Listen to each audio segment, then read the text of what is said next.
দেখেন, আজকে আপনাদেরকে একটা জিনিস দেখাবো। আসলে সচরাচর আমাদের বাংলাদেশে কিন্তু এরকম ফুটপাত থাকে না। আর এই দেশে দেখেন আপনার রাস্তার পাশ দিয়ে যে একটি পরিবেশ থাকে, যেটা একবারে দেখার মতোই। দেখেন, যারা রাস্তা দিয়ে হাঁটবেন, হাঁটার পাশাপাশি আপনি চাইলে এখানে ব্যায়াম করতে পারেন। এই দেখেন একবারে সচল। এগুলো আপনার নষ্ট হয় কিনা বা কোনো কিছু কাজ করে কিনা, এই সকল কিন্তু দেখাশোনা হয়।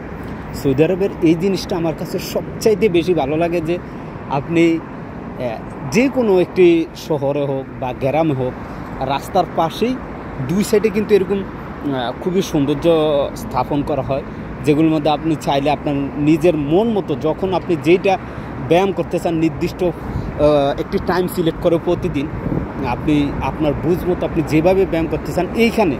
অর্থাৎ এই যে পার্কটা আরেকটি দেখেন, এই যে দেখেন এইখানে যারা হুইল চেয়ার দিয়ে মানে পঙ্গু বলেন বা প্রতিবন্ধী বলেন শারীরিক, তারা চলার জন্য কিন্তু আলাদা একটা লাইন কিন্তু তারা তৈরি করে দিয়েছে। আমি যদি আপনাদেরকে দেখাই তাহলে এই যে দেখেন একবারে আলাদা একটা মার্গ দেওয়া রাস্তা, যেটার মাধ্যমে তারা চলাচল করবে। বা আপনারা যারা আছেন, আমাদের অনেক প্রবাসী ভাই আমি দেখি প্রায় সময় জেদ্দা, রিয়াদ, দাম্মাম, তারপর হচ্ছে আবা সিটিতে আমি প্রায় সময় দেখি যে আমাদের প্রবাসীরা কিন্তু এই কাজগুলো করে, অর্থাৎ ব্যায়ামগুলো করে। দেখেন আমি যদি দেখাই একবারে স্বাভাবিকভাবে আপনি এই যে এইভাবে কিন্তু আপনি নিজের মতো করে নিজে ব্যায়াম করতে পারবেন। তো এইটা আসলে খুবই ভালো একটি উদ্যোগ। আর একবারে ফ্রি, আপনাকে কোনো ধরনের টাকা পয়সা কোনো কিছু দিতে হয় না, ঠিক আছে।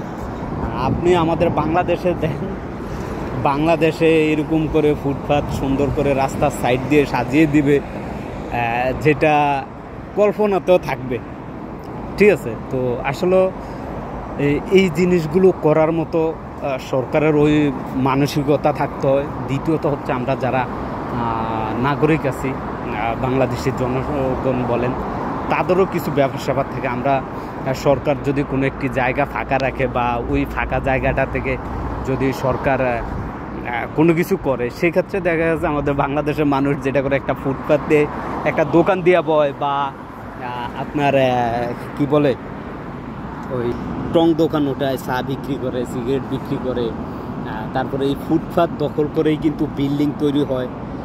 অর্থাৎ রাস্তার সাইড দিয়ে যে আমরা জনগণরা যে হাঁটবো ওইরকম কোনো ক্যাপাসিটি থাকে না, যার কারণে বাংলাদেশে অনেক কিছু করা সম্ভব যদি সরকার চায়, সরকারের যদি ওরকম মানসিকতা থাকে। আবার দেখা গেছে অনেক সময় সরকার অনেক কিছু চায়, কিন্তু নেতা খেতা যারা আছে, এমপি মন্ত্রী, তারা সেটা হতে দেয়। তো এর ফলে কি হয় যে আমাদের বাংলাদেশের মানুষ বা বাংলাদেশে সরকার কোনো কিছু করে উঠতে পারে না, যেটা একবার 100% রিয়েলিটি আমি আপনাদেরকে বলতে চাই। আসলে এটার জন্য আমি বিশেষ করে আমাদের বাংলাদেশের আমরা যারা জনগণ আছি তাদের সবচেয়ে বেশি দোষ। কেননা অনেকে আছেন, যখন ইলেকশন হয়, ভোট হয়, আমরা চিন্তা করি না যে এই মানুষটা কি আসলে আমাদের জন্য ভালো হবে কি না, বা এই মানুষটাকে আমরা যেখানে ভোট দিই তাদেরকে যেখানে উঠাবো, তারা কি আদৌ বাংলাদেশের মানুষের জনগণের কথা চিন্তা করে জনগণের জন্য কাজগুলো করবে কি না। এই অনেক কিছু কিন্তু আমরা হিসাব করি না। আর বিশেষ করে বাংলাদেশের আপনি আওয়ামী লীগ বলেন, বিএনপি বলেন, জামাত ইসলাম বলেন, বা অন্যান্য দল যারা আছে, জাতীয় পার্টি বলেন, এরা যখনই বাংলাদেশে ইলেকশন হয় বা জেলা পরিষদ, উপজেলা, ইউনিয়ন পরিষদের এই সকল নির্বাচনে যারাই নির্বাচন করতে আসে, সৎ মানুষ কখনোই নির্বাচন করতে আসে না।